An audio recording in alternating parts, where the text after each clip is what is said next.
an honor, and it has become an amazing product. He was asking about the budget of the movie. And the second thing, pertanyaan kedua apa Pak? Okay, is it going to be released worldwide? Please. So in terms of the budget, we definitely made sure that Joe Goitia had what they need to tell this amazing story, right? So that's what we want to always be financially responsible, but also make sure the creative have what they need. And in terms of theatrical worldwide, I think we want to make sure that the Indonesian audiences get first dibs because this is made for them, and then we'll see. Baik, jawabannya adalah budget yang disiapkan disesuaikan dengan kebutuhan. Jadi masih ongoing Pak, kalau minta masih bisa. Yang kedua adalah diutamakan untuk penonton Indonesia dulu, setelah dinikmati untuk dengan begitu banyak orang akan baru dinikmati nantinya. Pembahasan yang akan dimulai. Baik, pertanyaan selanjutnya silakan. Mikrofon masih ada. Baik. Saya Bumi dari pojoksinema.com. Pada Abang Joko, pada press conference yang lalu saya bertanya soal intimacy koordinator. Saya sempat tanya ke Runi, ini film pertamanya, tapi saya berpikir kalau intimacy itu berarti adegan intim. Tapi pada bagian apa intimacy koordinator ini diperlukan? Karena memang pada proyek Runi yang kedua, dia kemarin di film Lebaran, dia memang itu film adegan intim. Saya berpikir ini ada adegan intimnya. Gitu. Terima kasih.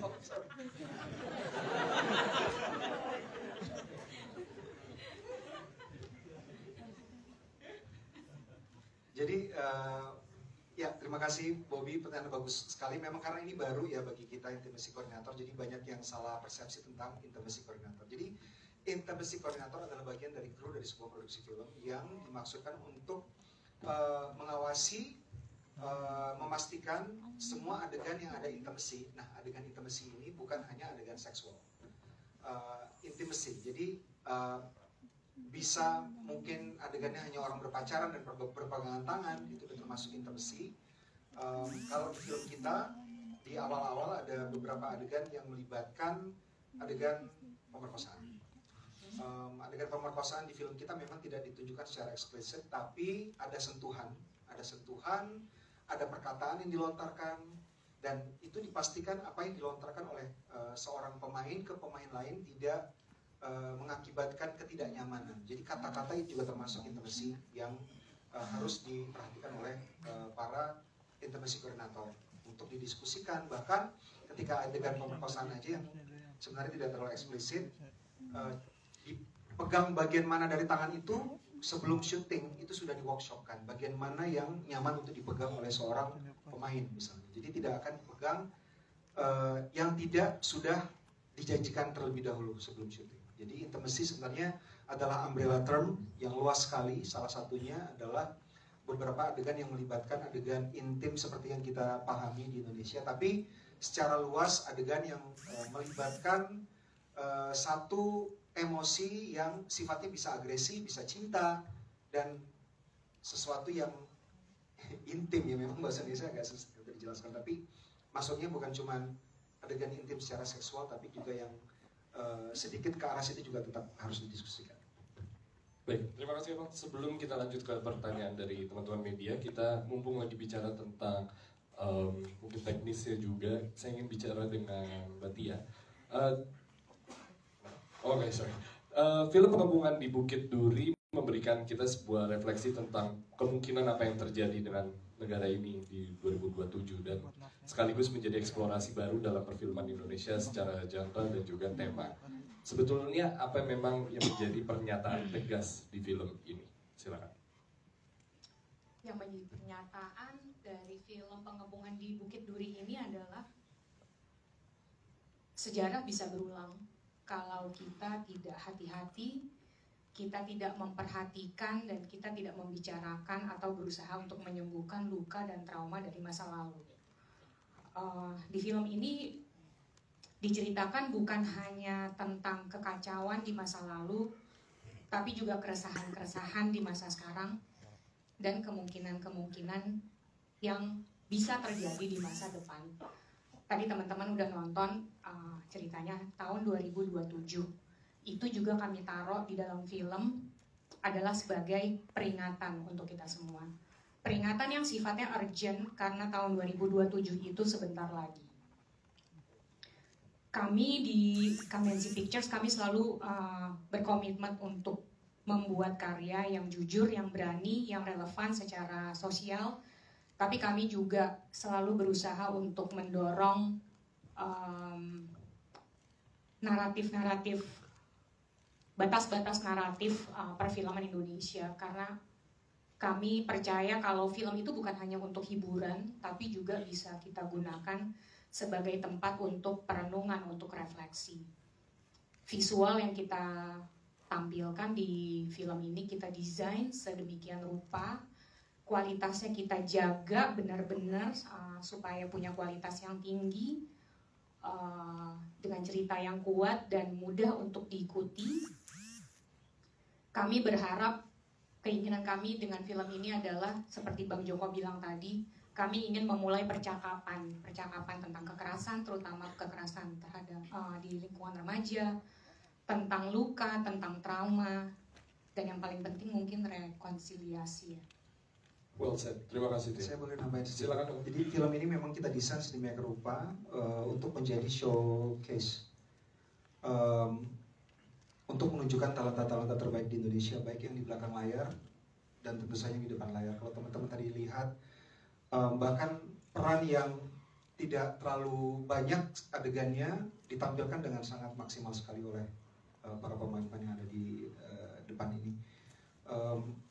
Banyak pemain yang sudah lama berperan di perfilman Indonesia, tapi juga ada yang baru. Salah satunya ini adalah film pertama dari Lia Lukman sebagai Sylvie, kakaknya Edwin. Bahkan yang baru bermain aja kita pastikan persiapannya cukup, workshopnya cukup sehingga bisa menampilkan performance yang sangat luar biasa. Well done everyone. Tepuk tangan teman-teman, silakan. Mumpung masih bicara soal teknis dan 2027, rasanya pantas untuk berbicara dengan Bang Ical, Denny Sutanto, dan juga Agi Narotama perihal mengkonseptualkan gagasan Indonesia 2027 di film ini serta membawa dunia yang kacau balau. Nah, baik secara visual, world building, dan atmosfernya di film ini, mungkin boleh diceritakan sedikit prosesnya dan juga visualisasinya seperti apa ketika mendapatkan briefnya. Silakan, Bang.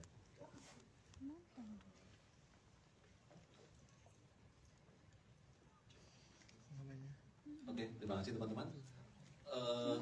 Pertama kali baca cerita ini yang kebayang di kepala saya adalah keburaman.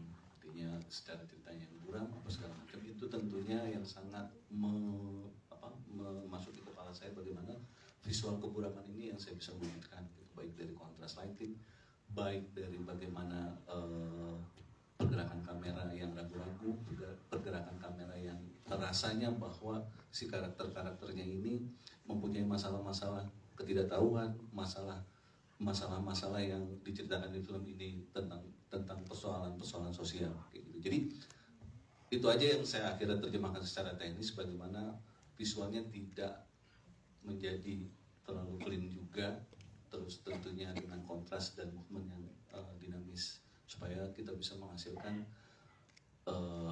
benar-benar bahwa karakter ini hidup di dunia yang sedang akan kita hadapi. Siap, terima kasih, Pak. Boleh dilanjut dengan Mas Denny? Ya, halo, selamat siang. Dunia pengakuan di Bukit Duri memang dari awal aku banyak diskusi sama Pak Ical dari production designer dan kamera departemen, gimana cara kita memvisualkan segala macam kesuraman, segala macam kegalauan yang ada, mulai dari warna, mulai dari lighting dan sebagainya.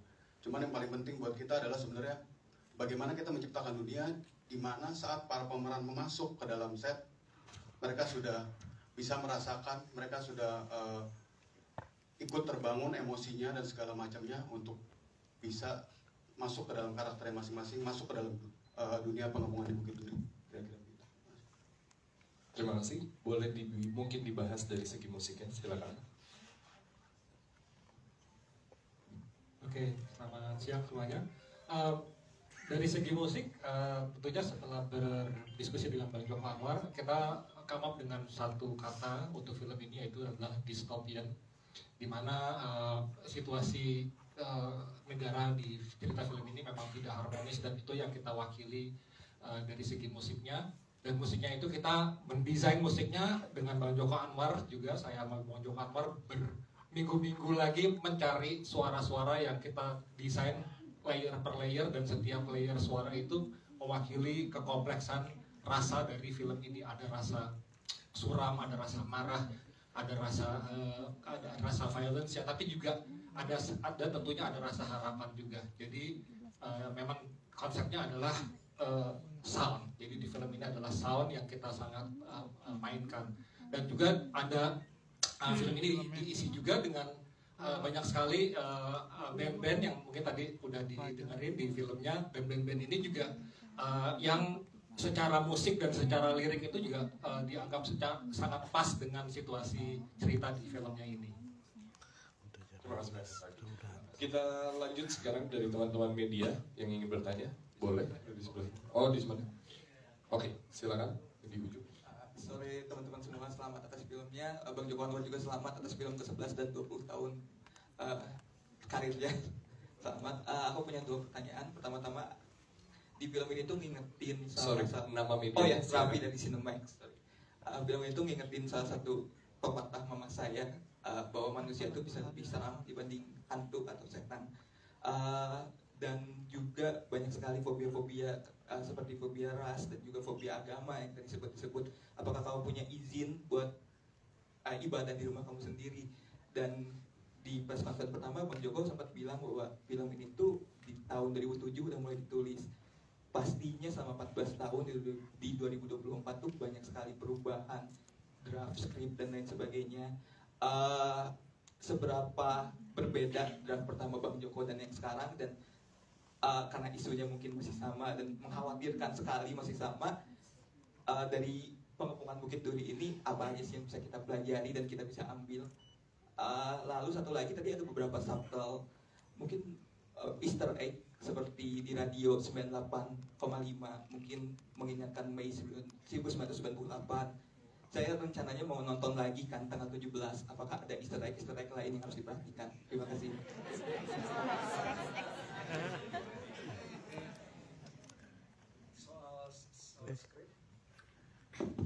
Soal skrip, dari tahun 2007 itu skripnya selesai. Aku sama Tia ketika kita mau jalan proyek ini, kita diskusikan apa saja yang sudah berubah dari Indonesia. Apakah sekarang kita lebih toleran gitu ya? Apakah kita sekarang lebih menghargai satu sama lain? Apakah kita lebih memikirkan soal hal yang harus jadi prioritas seperti pendidikan? Ternyata nggak begitu banyak yang harus direvisi, karena tetap kita nggak jauh berjalan dari tahun 2007 ketika pertama kali skripnya dibuat. Gitu. Paling ada beberapa penambahan aja, kayak misalnya karena adegan pertama adalah tahun 2009-2010, jadi ada yang udah pakai handphone, ada yang udah pakai beberapa gadget yang sudah ada pada acara itu. Soal Easter egg, nah untuk kali ini memang untuk film Pengepungan di Bukit Duri berbeda dari film-film aku yang lain yang penuh dengan hint-hint sama Easter egg. Kali ini kita hanya menampilkan apa yang bisa dilihat di filmnya. Walaupun ya kalau misalnya ada beberapa, yaitu bonus lah bagi yang kepingin mengulik. Gitu. Baik, selanjutnya yang pakai baju merah. Oh, teman-teman sebenarnya menarik banget kalau misalnya bertanya soal proses kreatif dari para pemain, kan tadi mereka performance luar biasa, bisa ditanya bagaimana gitu. Baik, itu mungkin diutamakan untuk para guys. Ya, yang nanya soal pemain, kita itu tepat. Silakan.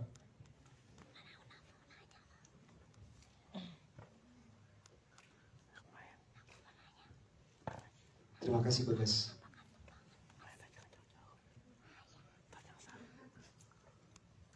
Ya, terima kasih. Saya Dimas dari Antara. Saya beberapa waktu yang lalu udah punya kesempatan dengan ngobrol dengan Mas Joko langsung.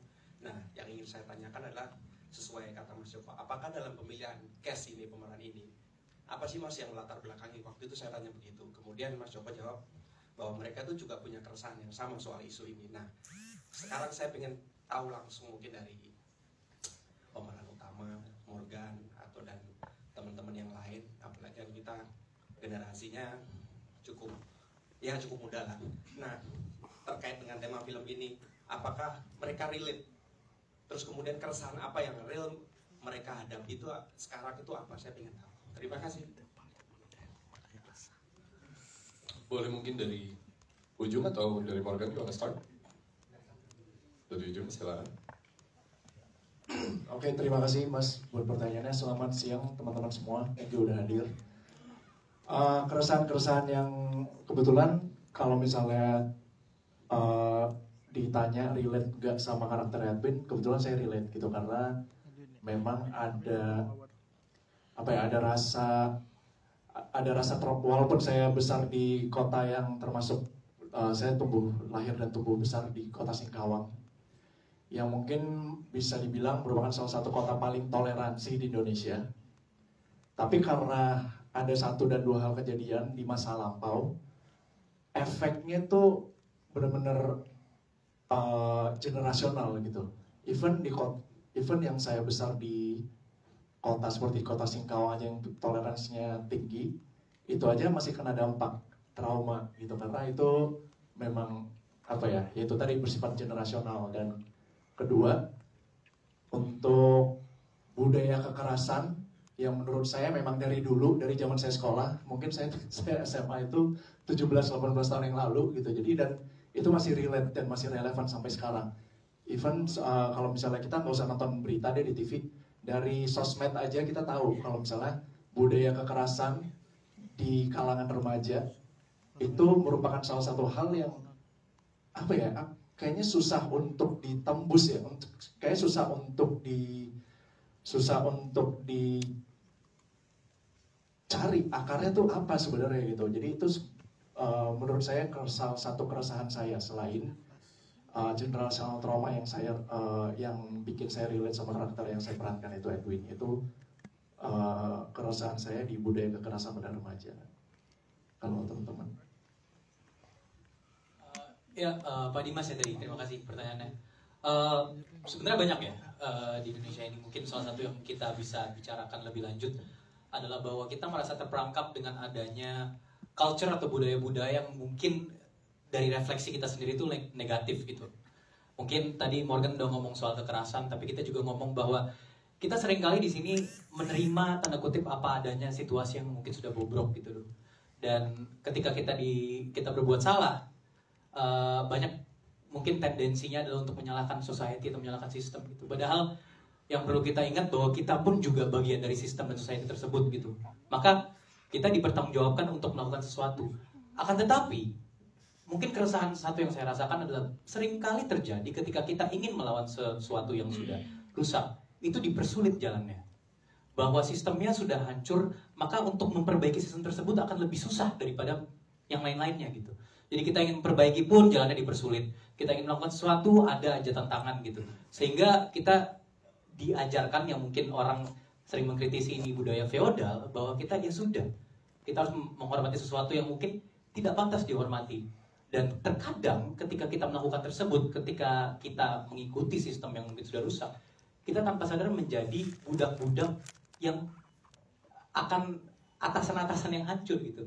Sehingga kita sendiri yang sengsara. Kita sebagai rakyat jadi sengsara lagi.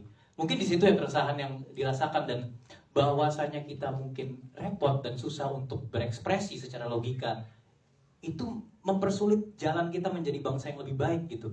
Karena kan kita bertanggung jawab, kita sebagai rakyat ini katanya punya suara. Sedangkan suara kita kadang susah gitu untuk kita ekspresikan. Mungkin hal itu yang menjadi keresahan dari tambahan keresahan melainkan kekerasan. Terima kasih. Terima kasih Omar. Boleh dilanjut. Silakan tepuk tangan teman-teman. Halo, selamat sore semuanya. Terima kasih sudah hadir. Terima kasih juga untuk pertanyaannya. Mungkin saya ingin menambahkan dari sisi guru, karena kebetulan saya juga datang dari keluarga akademisi, dan ketika menawarkan film ini memang sudah menjadi keresahan saya, karena saya sudah familiar dengan dunia guru. Bapak saya dosen, kakak saya dosen, kakek saya dosen, dan saya sudah sangat aware dengan isu-isu yang ada. Sehingga ketika ditawarkan film ini dengan peran sebagai guru, rasanya itu bahagia sekali karena akhirnya kegelisahan-kegelisahan yang sudah lama saya rasakan itu bisa ditumpahkan melalui karya ini, dan yang harapannya nantinya bisa dijadikan bahan diskusi gitu. Karena seperti yang kita tahu, kadang guru itu menjadi menjadi yang mungkin bisa dikatakan kambing hitam ketika terjadinya kesalahan dalam sistem pendidikan gitu. Padahal sebenarnya mereka itu mungkin sebenarnya salah satu pihak yang sebenarnya ingin sekali memperbaiki, ingin menolong, tetapi terbatas dengan sistem yang ada gitu. Jadi seperti yang kalian lihat juga di film ini, seperti apa yang terjadi di film ini juga sebenarnya terjadi gitu di kehidupan nyata, bukan hanya di Indonesia tapi mungkin sebenarnya secara global gitu. Jadi itu salah satu keresahan yang saya alami dan akhirnya bisa disampaikan melalui film ini. Terima kasih banyak, Hana. Silakan tepuk tangan, teman-teman cast akan dijawab nanti mungkin ketika doorstop. Sekarang kita mengutamakan pertanyaan dari media. Silakan, nama dan medianya. Hi, my name is Andrew. I'm from Harper's Bazaar, Indonesia. I have two questions. One for Bang Joko and the other one is for Omara. First of all, 1 second, sorry.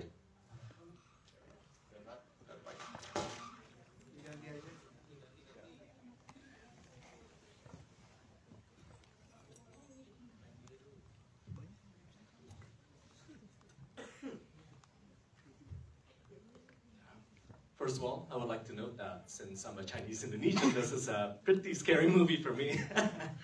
And I would like to congratulate to Bang Joko for making such an entertaining and very scary movie, and very relevant. And also, I would like to note that Mas Omara, you did an excellent job, and I would like to congratulate you. That was very intense. And my first question for you, Mas Omara, would be, what was your inspiration for the role, and how did you prepare for such an intense role? Because that was a lot of screaming. And for Bang Joko, I would like to ask, what was the most challenging part of writing the movie? Because personally, it balanced, was it the research or balancing the tone? What was the most challenging part when writing the movie? All right, thank you. Thanks for the question. I think we went through quite an extensive process between the director and the casts. One of the highlights that we went through in terms of approaching the character was, I think, rather empirical more than anything. We did a lot of research, we did a lot of discussion on human psychology and what's going on, the political state of the country and also the global state as well. I think my personal approach to this was rather more, I'd say, in terms of a lot of philosophical literature. I drew a lot of concepts on this, often misunderstood, by Friedrich Nietzsche on Übermensch, and historically speaking, we've seen a lot of misconception on this. We talked about World War II, I was referring to that. But the idea that someone wants to be more than the society, someone wants to be superhuman, is often misunderstood. Now, my character wanted to do that because he has always been a victim, so he tried to de-oppress himself, let go of all the oppression that he felt throughout his life, and mistakenly oppress other people. Instead of just, being rather neutral, he tried to force it on other people. So I suppose that intensity that, I'm glad that you felt that sort of intensity as well, is troublesome because on one hand, he doesn't want to do that, but on the other, he has to do that because there is no turning back. So this sort of idea, this idea that Bang Joko actually talked a lot. A fun fact, there's a word called amok in English, to run amok. And historically speaking, it comes from a Malay Indonesian word, right? Which is mengamuk. Jadi amok itu datang dari mengamuk. So this idea that you have to a point of no return and you have to do what you have to do even though you don't want to do it is basically the thing that he's feeling. So that's sort of the baseline of what my character is. Thank you. Perlu dijawab bahasa Indonesia? Cukup ya? Terima kasih semuanya. Thank you, Pak. Sudah banyak AI sekarang.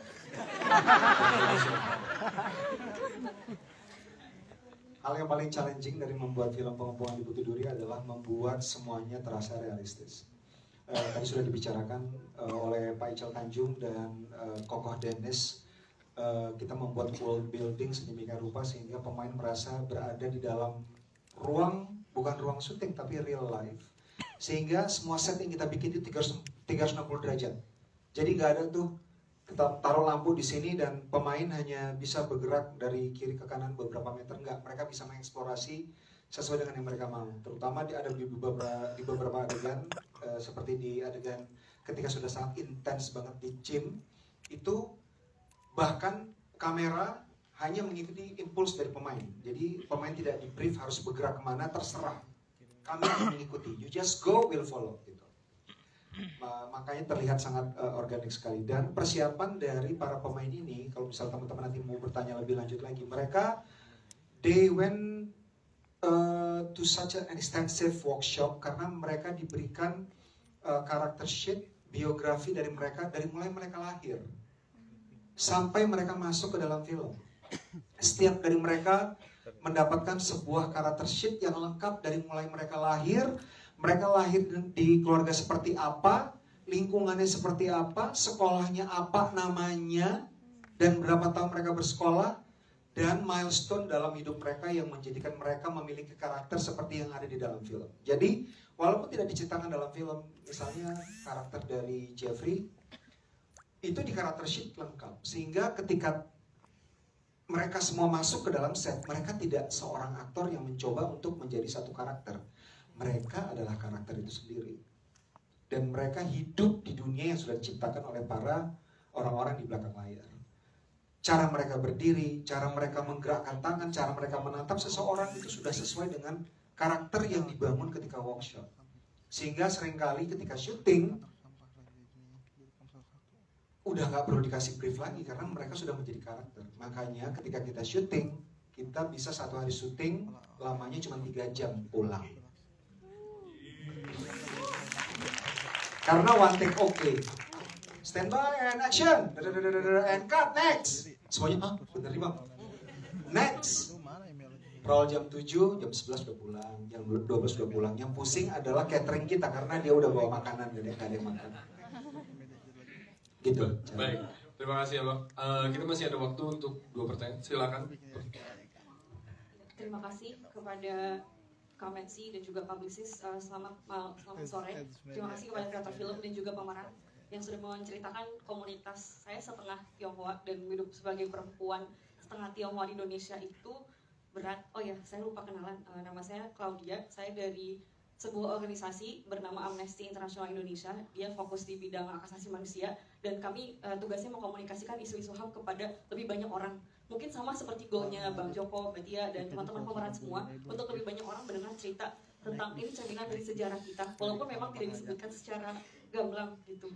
Saya punya 2 pertanyaan selain rasa terima kasih saya yang besar karena cerita komunitas kami sudah diceritakan dengan sangat baik. Saya punya 2 pertanyaan. Yang pertama, menurut Bang Joko, Mbak Tia, dan mungkin kepada cast juga, mau silakan banget, saya sangat menanti juga untuk mendengar kenapa menurut kalian film ini sangat relevan dengan situasi sosial politik saat ini, dan yang kedua, apakah harapan dari kreator maupun pemeran ketika orang Indonesia, misalnya jutaan orang Indonesia menonton film ini, apa yang kalian harapkan untuk mereka pikirkan, mereka resapi, bahkan misalnya pejabat publik gitu ketika pulang keluar dari studio menonton Pengepungan di Bukit Duri. Terima kasih. Yang kita tampilkan walaupun sifatnya adalah distopia, terjadi kemungkinan 2 tahun lagi, kemungkinan fantasi, kemungkinan sesuatu yang memang kita sedang tuju sekarang kalau kita tidak berubah. Seperti yang diucapkan oleh Tia tadi, kita berusaha untuk memantik percakapan hal-hal di Indonesia sebagai bangsa. Kita seringkali menghindari hal-hal yang sulit untuk dibicarakan. Trauma bukan cuma 98, banyak lagi hal-hal yang kita rasa berat ini, nggak usah dibicarakan, kita lupakan saja. Tapi yang seperti kita tahu, luka itu tidak akan bisa hilang hanya dengan dilupakan. Harus dibicarakan supaya kita tidak menuju jebakan yang sama, kita tidak menuju petaka yang sama. Jadi film ini maksudkan untuk memantik percakapan dan kebiasaan untuk bercakap-cakap. Karena di Indonesia sekarang sudah mulai speaks up, everybody speak up. Semua ingin berbicara, tapi apakah itu percakapan? Kalau misalnya terjadi hanya satu arah. Makanya kita membuat film ini, kita tampilkan kekerasan sekarang seperti apa. Kelihatannya kok kejam banget ya, violent banget, but it's happening di Indonesia. Kok kayaknya sekolah terlalu berantakan banget ya, it's happening di Indonesia. Ini belum seberapa dibandingkan dengan sekolah-sekolah di pedalaman sana yang nggak pedalaman ya, kota besar juga masih ada sekolah yang tidak memadai secara infrastruktur. Orang harus, anak-anak siswa harus belajar di lantai karena kursi dan mejanya sudah tidak lagi utuh. Atapnya tidak lagi bisa melindungi mereka dari hujan dan panas. Ini semua terjadi.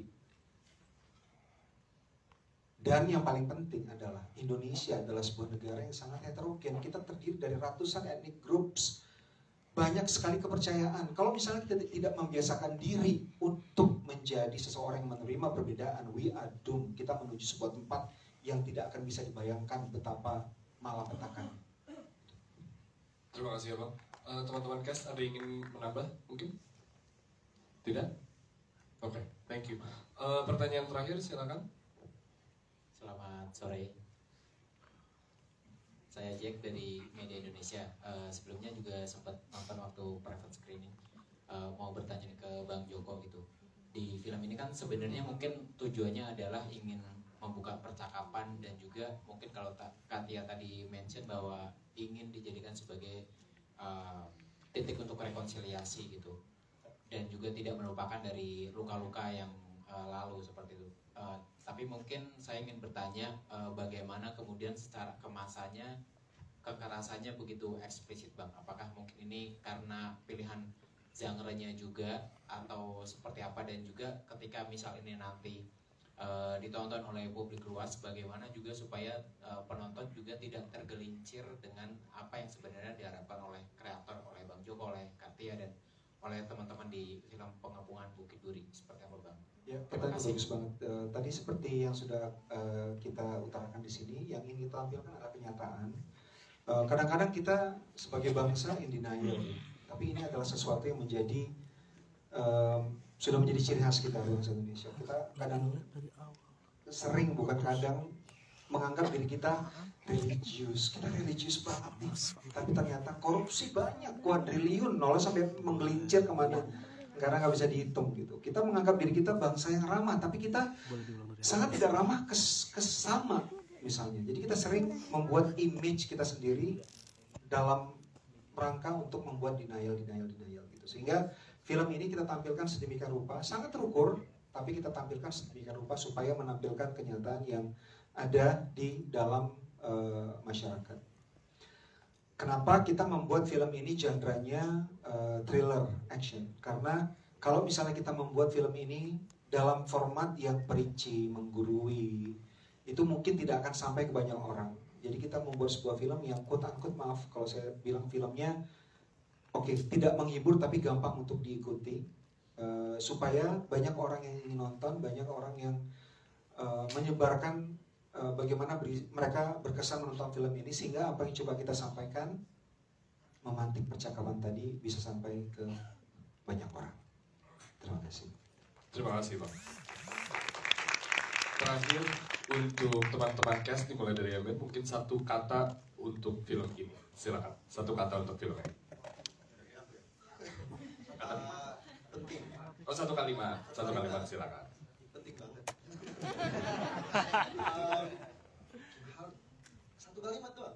SPOK, jadi menurut saya penting banget. Itu satu kalimat. Oleh agak Inggris sedikit ya Pak. I think one of the most concerning thing about our country right now is maybe we do not have the proper education to nurture empathy, through which we can see that the differences in us is actually strength, unity, and diversity. Kenapa film ini penting? Karena menurut aku film ini bisa menjadi starting point for us to have that discussion. Well said. Thank you so much. Boleh di-open? Menurut aku satu kalimat ya, ini harus menjadi diskusi yang penting untuk kebaikan kita semua. Mungkin. Halo semua, kalau menurut aku film ini mengangkat isu-isu yang sangat penting dan relate dengan apa yang kita alami saat ini. Jadi semoga film ini bisa membuka ruang diskusi sebanyak-banyaknya. Dan yang paling penting, apa yang harus kita lakukan, perubahan-perubahan apa untuk menjadi yang lebih positif. Terima kasih. Semoga film ini membuat orang menjadi lebih aware dengan isu-isu yang ada. Dan akhirnya bisa membuat perubahan kecil saja dari setiap individu yang akhirnya bisa menjadi besar dan membuat perubahan besar yang jadi lebih baik. Terima kasih.